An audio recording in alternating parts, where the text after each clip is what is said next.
Ishakriya is part of a movement to offer at least one drop of spirituality to every human being on the planet. Do not underestimate the size of the drop. A drop is an ocean by itself. This is a powerful tool of empowerment. We hope that you allow it to touch and transform your life and share it with as many as you can. Isha means that which is the source of creation. Kriya means an inward action towards that. Karma means outward action. If you perform action with your body or your mind or your emotion or your physical energies, we call it karma. If you perform an inward action which does not involve any of these, then we call this kriya.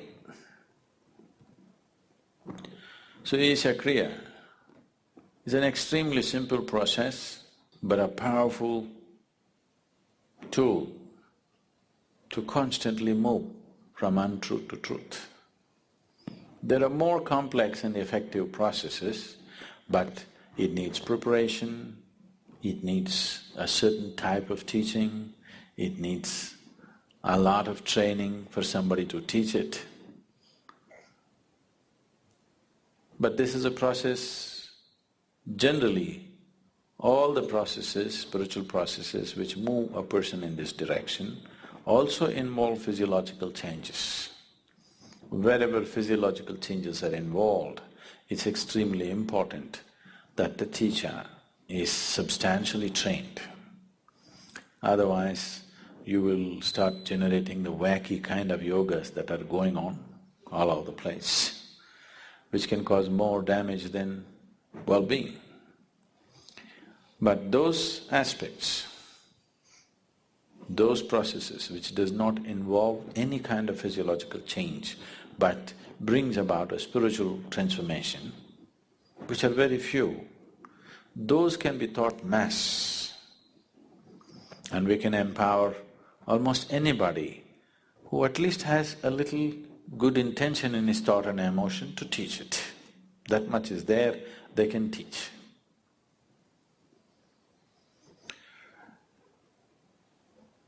We will do this process right now. You need to understand a little bit about what this is.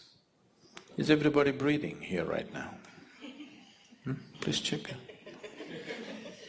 Don't take things for granted. It doesn't go on forever, it'll stop someday, you know. Are you breathing right now? You? Please check, don't just take it for granted. Are you really breathing? You're there, okay? This inhalation, exhalation, inhalation, exhalation, inhalation, exhalation. Next inhalation did not happen, you're gone. See how fragile you are. Just if this one inhalation does not go, wherever we look you won't be around. At the same time, so fragile human life is, at the same time, how sturdy it is, how many things a human being can do in this world.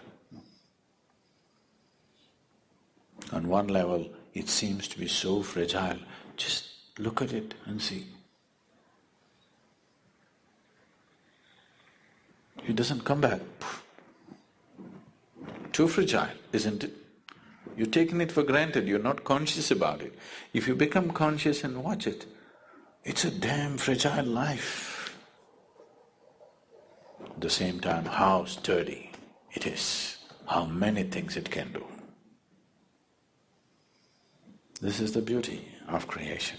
Everything is tenderly balanced. So tenderly, you cannot disturb it.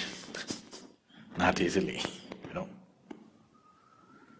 The whole creation is like this, it's just like that.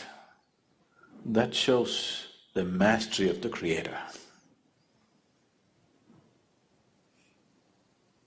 It is so tenderly balanced, that means, that shows, that manifests the mastery of the Creator. That which creates is of such mastery that it can afford to keep it so tender.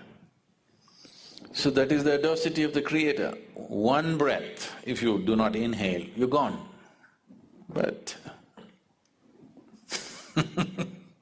that's the confidence in design that the Creator has.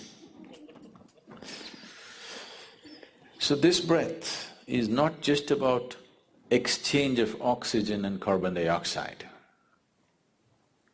In yoga, we call this the Kurmanadi. Breath is referred to as the Kurmanadi. Now, if I ask you to watch your breath, which is the most common thing that people are doing these days, you don't get to watch the breath. You think you're watching the breath, but you're not watching the breath. You're only able to notice the sensations caused by the movement of the air. If one who is sitting next to you touches your hand, you think you know the touch of the other person, but you do not know. You only know the sensations generated within your body. You do not know how the other feels. You only know what kind of sensation happened in your body. Yeah? You understand what I'm saying? So right now, you do not know the breath. You only know the sensations caused by the breath. So when we say Kurmanadi, we are not talking about the sensations, we are talking about the breath itself. Kurmanadi is referred to as a string. It's like a string, an unbroken string. It's going on. And this is the string which ties you with this body. If I take away your breath, you and your body will fall apart. What you thought is one will become two. That is the first deception. There are two behaving like one. A deception is on. So if I pull out the breath, you and your body will fall apart. We don't want it to fall apart, but if your consciousness travels with the breath, if your awareness travels with the passage of the breath keenly enough, then you will see, distinctly see, these two are not one. What is you and what is your body will stand apart. What is you and what is your mind will stand apart. If you and your body-mind combination stand away from each other, then suddenly you will find your ability to use your body and your mind goes into a phenomenal scale.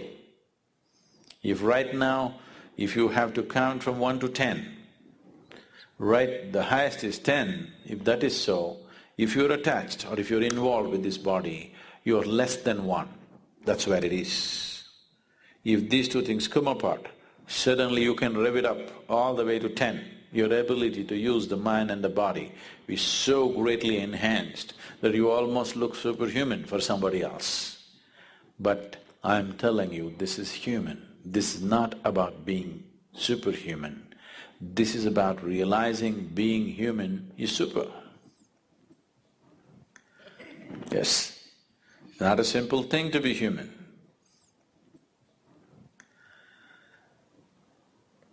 Now the ishakriya just involves this. Your thought is playing a very important role in your life right now. So let's employ that. And your breath is vital. So let's employ that. And without your awareness, you wouldn't know that you're even here right now.